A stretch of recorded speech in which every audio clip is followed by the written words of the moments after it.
بسم اللہ الرحمن الرحیم۔ السلام علیکم ناظرین، آج کی اس ویڈیو میں آپ کے ساتھ شیئر کروں گا مسجد اقصی اور گنبد صخرہ کی تعمیر کے بارے میں کہ یہ کب تعمیر کی گئی اور کس طرح سے اس کا احاطہ بڑھایا گیا اور کیسے کیسے مسلمانوں نے اس کی حفاظت کی۔ مسجد الحرام اور مسجد نبوی کے بعد مسجد اقصی مسلمانوں کے لیے تیسرا مقدس ترین مقام ہے اور وہ مسجد ہے جس کی جانب سفر کرنا باعث برکت ہے۔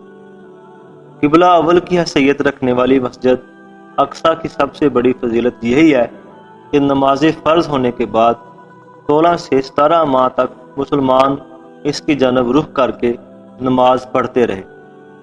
یہی وہ مسجد ہے جہاں حضرت محمد صلی اللہ علیہ وسلم سفر معراج کے دوران براق کے ذریعے مسجد الحرام سے یہاں پہنچے اور یہاں تمام انبیاء کی امامت کی اور پھر 7 آسمان کے سفر پر روانہ ہو گئے۔ بیت المقدس کی تاریخی حیثیت المقدس کو یورپی زبان میں یروشلم کہتے ہیں، جس کا مطلب ہے وہ مبارک گھر جہاں گناہوں سے پاک ہوا جاتا ہے۔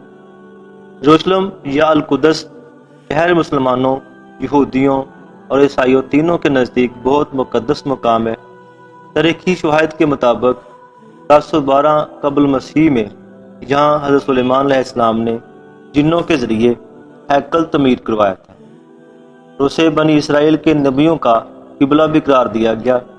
ہیکل تعمیر کرنے کا مقام حضرت داؤد علیہ السلام نے منتخب کیا تھا اور اس ہیکل کی تعمیر 7 برس میں مکمل ہوئی اور 2 لاکھ سے زیادہ افراد اس کی تعمیر میں مسلسل مصروف رہے۔ حضرت سلیمان علیہ السلام کے زمانے میں بیت المقدس اپنے دور کا خوبصورت ترین شہر بن گیا، جس کے باعث یہاں پہ بڑے بڑے تجارتی کاروان آنے لگے۔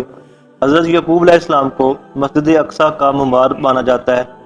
بعد میں اس کی حضرت داؤد علیہ السلام اور ان کے بعد حضرت سلیمان علیہ السلام نے تجدید کروائی اور یہ مکہ مکرمہ سے تقریباً 1300 کلومیٹر کے فاصلے پر ہے۔ بیت الحم کی اس کے جنوب اور رام للہ شمال میں واقع ہے۔ سلطان صلاح الدین ایوبی نے عیسائیوں سے قبل اول کو آزاد کروانے کے لیے تقریباً 16 جنگیں لڑیں اور 580 ہجری میں بیت المقدس فتح کر کے مسجد اقصی کو اندر سے عیسائیوں کے تمام تر نشانات اور تعمیرات سے پاک کیا اور محراب اور مسجد کی اثر نو تعمیر کروائی۔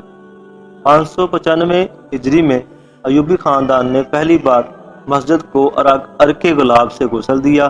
634 ہجری میں ملک عیسیٰ اور 686 ہجری میں ملک منصور سیف الدین نے مسجد کی وسعت میں اضافہ کیا، جبکہ 865 ہجری میں ناظر الحرمین الامیر عبدالعزیز العراقی کے دور میں اس مسجد کی تزئین و آرائش کی گئی۔ مسجد اقصی اور گنبد صخرہ کی جو تعمیر ہے، اس کی تعمیر جب حضرت عمر فاروق رضی اللہ تعالیٰ عنہ کے زمانے میں بیت المقدس فتح ہوا تھا تو حضرت عمر نے صخرہ اور براق باندھنے کے مقام کے قریب مسجد کی تعمیر کا حکم دیا۔ مسجد صخرہ کی تعمیر کے لیے کئی مراحل سے گزری ہے۔ 74 ہجری میں خلیفہ عبد المالک بن مروان نے مسجد کی تعمیر شروع کروائی اور 86 ہجری میں بیٹے میان کے جو بیٹے خلیفہ ولید بن عبد المالک نے اسے مکمل کروایا اور اس مسجد کی تعمیر میں خرچ ہونے والا سرمایہ مصر کے 7 سال کے اخراجات کے برابر تھا۔ جب تعمیر مکمل ہوئی تو مسجد کی تعمیر کے لیے مختص رقم سے 1 لاکھ دینار باقی بچے۔ خلیفہ نے یہ رقم 2 نگرانوں کو بطور انعام دینا چاہی تو انہوں نے انکار کر دیا کہ ہم تو چاہتے ہیں کہ اپنی بیویوں کے زیور بیچ کر اس مسجد پہ لگا دیں۔ چنانچہ خلیفہ نے سونے کے دینار دلوا کر مسجد کے دروازوں پر سونے کی چادریں چڑھا دیں اور 130 ہجری میں آنے والے زلزلے کے باعث جب اسے بہت سا نقصان پہنچا تو خلیفہ جعفر نے یہ چادریں اتروا کر سکوں میں ڈلوائیں اور انہیں لوگوں میں تقسیم کر دیا اور 163 ہجری میں خلیفہ مہدی بن جعفر نے مسجد کی حدود کی چوڑائی کم کر کے اس کی طول میں اضافہ کروا دیا۔ 426 ہجری میں اس مسجد کو زلزلے سے نقصان پہنچا تو خلیفہ نے مرمت کے دوران جو گنبد بنوایا وہ آج تک موجود ہے۔ خلیفہ نے مسجد کے شمال کی جانب 4 دروازے تعمیر کروائے اور 492 ہجری میں صلیبی جنگ کے بعد جب عیسائیوں نے بیت المقدس پر قبضہ کیا تو انہوں نے مسجد صخرہ کی تعمیر میں بہت زیادہ رد و بدل کر دیا اور انہوں نے رہائش کے لیے مسجد میں کمرے بنائے تو اس کا نام مسجد سلیمان رکھ دیا۔ اس کے علاوہ بھی اس دور میں دیگر تعمیرات کی گئی جو بطور جائے ضرورت اور انداز کے اسٹوریج کے لیے استعمال ہوتی تھیں۔ عیسائیوں نے مسجد کے اندر اور اس کے ملک ایک گرجا گھر بھی تعمیر کرا دیا، اور اس دور میں عیسائی گنبد صخرہ کے ٹکڑے توڑ کر اپنے علاقوں میں لے جاتے تھے اور سونے کی عوض انہیں فروخت کر کے مال کماتے تھے۔ مسجد اقصی اور گنبد صخرہ کی تعمیر۔ گنبد صخرہ اور مسجد اقصی میں ابہام انسائکلوپیڈیا الفلسطینیہ کے مطابق مسجد اقصی کے نام کا اطلاق پورے حرم قدسی پر ہوتا ہے، جس میں گنبد صخرہ بھی شامل ہے۔ گنبد صخرہ کو مسجد اقصی کے صحن کے وسط اور قدس کے شہر جنوب مشرق کی جانب بنایا گیا ہے۔ آج کل گنبد کی تصاویر منتشر ہونے کی وجہ سے اکثر مسلمان اسے ہی مسجد اقصی خیال کرتے ہیں، حالانکہ ایسی کوئی بات نہیں ہے۔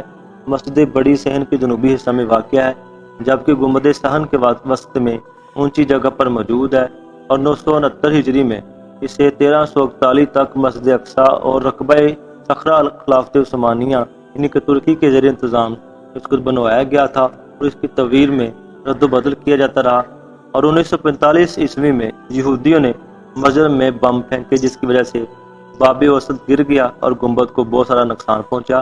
تو یہ ہے جی دونوں مساجد کی اہم انفارمیشن جو میں نے آپ کے ساتھ شیئر کر دی ہے۔ میری اس ویڈیو کو لائک کر دیں، چینل کو سبسکرائب کر دیں۔ تھینک یو، اللہ حافظ۔